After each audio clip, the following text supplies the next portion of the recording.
Everybody, welcome back. This is Jordan Capper, and you're listening to the Medical Cases Podcast, episode number 3. And what inspired this episode was a joint effort grand rounds that we had at my hospital between the emergency medicine and internal medicine residencies. And the topic of the lecture was how to improve our rapid response system. Now, briefly, what a rapid response team or a medical response team you may have heard, what this is a system in place at the hospital to provide urgent assistance for clinically unstable patients. And establishing a rapid response team was actually made a national patient safety goal in 2008 by the Joint Commission. And for our non-U.S. listeners, the Joint Commission is simply the main accreditation body for hospitals in the United States. So if they put out a recommendation like this, you're going to see widespread adoption throughout the United States. Now, as always, we can talk about the data a little bit. So there's an article in 2010 entitled Rapid Response Teams, a Systematic Review and Meta-Analysis. And they come to a handful of conclusions here. Number one is that, well, most of the articles are methodologically flawed, most of the other articles out there. So the data is not that great as far as mortality and mortality benefit from these rapid response teams. Second thing they talk about is that rapid response teams have been shown to decrease cardiac arrest rates on the general wards or the general hospital floor. So that's good, decrease cardiac arrest rates. And then finally, rapid response teams are somewhat lacking as far as robust evidence for mortality data. However, look, I can tell you firsthand from being on many of these rapid responses that they are a good thing.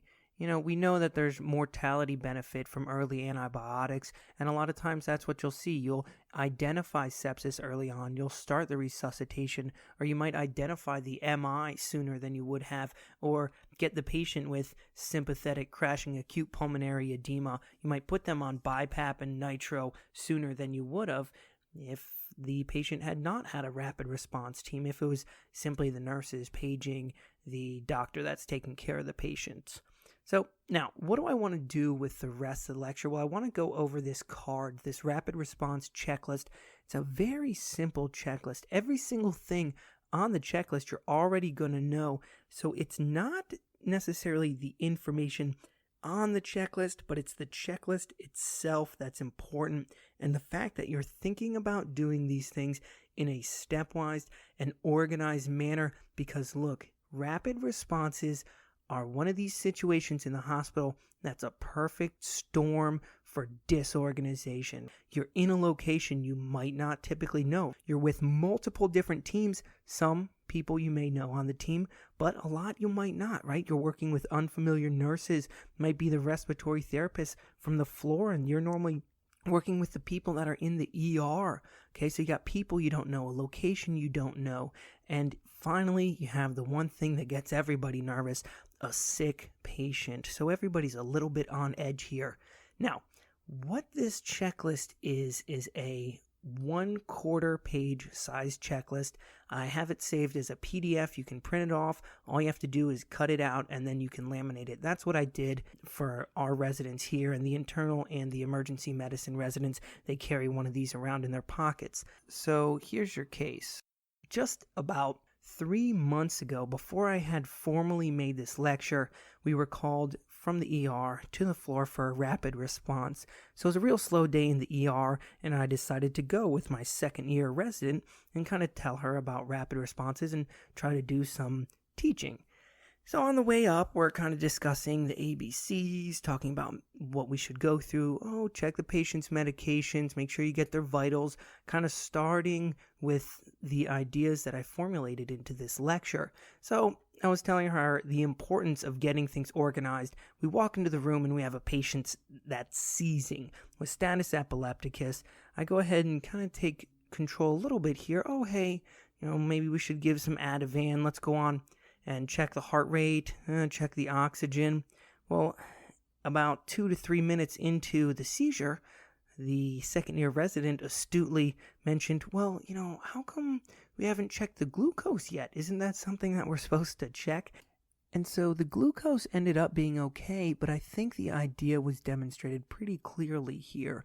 I had thought about rapid responses, and I had kind of thought about how I wanted to perform, right? I wanted to be really organized. I didn't want to miss anything. I wanted to go stepwise, but I never formally went through the process to think, okay, what am I going to ask for? What am I going to ask for first? And what are the things that I need? And that's what I want you to take out of this lecture. And that's why I have the checklist.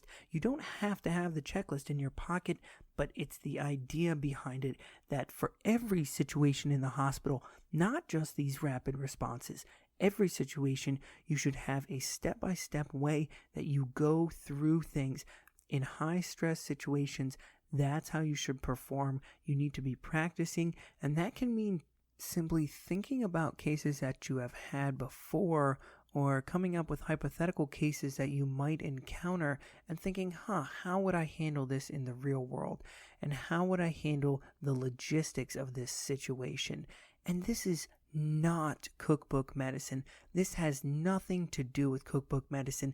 This is going through in a organized manner and gathering information and considering all of your interventions that you can do and considering your differentials and doing it in a organized fashion. This has nothing to do with turning your brain off and not thinking.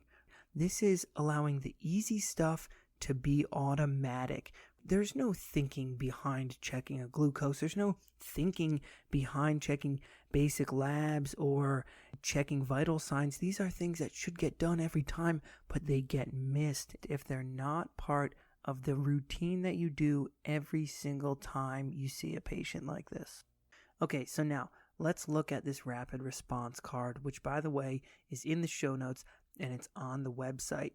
So it's divided into 3 different sections. 1 is the information that you can gather. 2 are the important actions you can take. And then finally, your differential diagnosis. So the information, step 1, do the ABCs.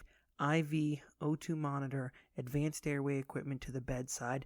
This is the mantra of the internal medicine oral boards. But there's more to this, okay? So check the ABCs.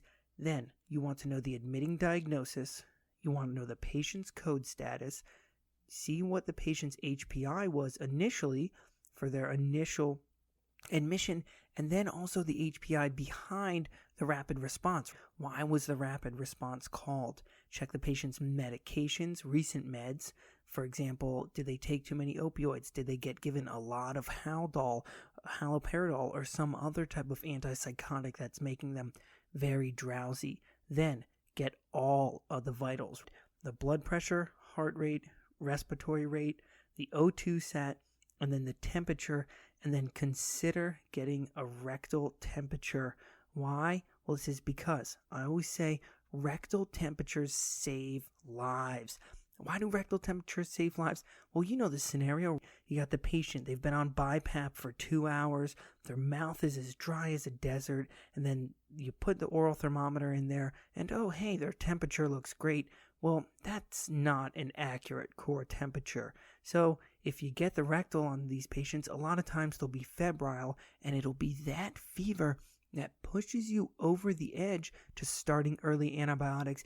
And we know early antibiotics have a mortality benefit in sepsis, so go ahead and get the rectal temperature if needed. Next, do a physical exam. Listen to the heart, the lungs, feel the belly, check the extremities, do a neuro exam, and then see if they're awake and oriented. After that, you can get a glucose every single time. Then consider checking chest x-ray, EKG, an ABG, and then if you have bedside labs like an iStat chemistry or an iStat hemoglobin, go ahead and get iStat labs if you think they're necessary. So you already gathered your information. Now, what important actions can you consider? Well, get IV access. And if you have difficulty getting a IV in, then go on and put the IO in place. There is nothing wrong with putting in an IO. It is an excellent way to gain intravenous access, and give medications if needed. If you fail the first IV, just go ahead and put the IO in place. Next, consider giving oxygen if needed. Apply the monitor to the patient so that you have a constant O2 sat, you have a constant heart rate. You can look at the EKG. Then consider giving fluids, plus or minus. Does the patient need pressors? Does the patient need antibiotics? Any other medications? Or do they need airway intervention like an intubation? Does the patient need a tube? And then if you look here, this is a part I really would like to highlight down on the bottom. Call the critical care attending. Well, this is specific for me and specific for my hospital. If we are having any problems on a rapid response, or there is something not going right, or the patient is getting sick and we don't know exactly what's going on, well, then we call for help. And where I work, it's the critical care attending. But, that means anything. Say an airway is becoming more and more difficult, or you have a patient with angioedema, you can consider calling anesthesia. If that's something that you have, call them ahead of time. It's not going to hurt to have more help. Don't let your ego get in the way of good patient care. So call for help if needed. And then finally, should always consider calling whatever code that you need to call. At my hospital, we have a code blue for patients that are arrested. We have stroke alerts, we have MI alerts, and then we have something called a code crimson, which is the way to activate our massive transfusion protocol. So if somebody's bleeding, they just keep bringing us blood until we don't need blood anymore. And then finally, the last square on the card is the differential diagnosis, and then I specifically put here, go ahead and discuss the differential diagnosis and discuss it out loud with the team, because I've noticed that when you're working through things out loud with all these team members there, it almost has a calming effect on everybody. You're communicating with people, you're letting everyone know what's going on, and you're also demonstrating a little bit of confidence.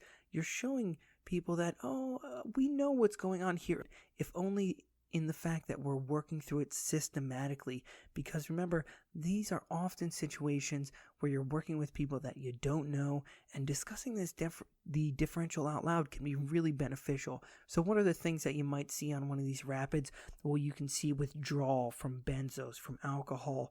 You can see strokes, sepsis, opioid overdose, antipsychotic overdose, CHF exacerbations, MI, worsening COPDs, worsening pneumonia, bleeds, especially GI bleeds. You might see Brady or tachyarrhythmias. Of course, PE should be under differential. And then finally, I mention it again, is hypoglycemia. Okay, so go through these things in a stepwise manner. And if you want, you can use the card. But if not, I want you to have at least thought about how you're going to do this in an organized way. And that's all I have for you today, okay? If you guys have any questions or comments, any way that I can improve the podcast, I'd love to hear it. The show notes will have a link to the website, and that's where you can download this PDF for the rapid response checklist. And that's all I got for you today. I wish you all the best. Have a good one.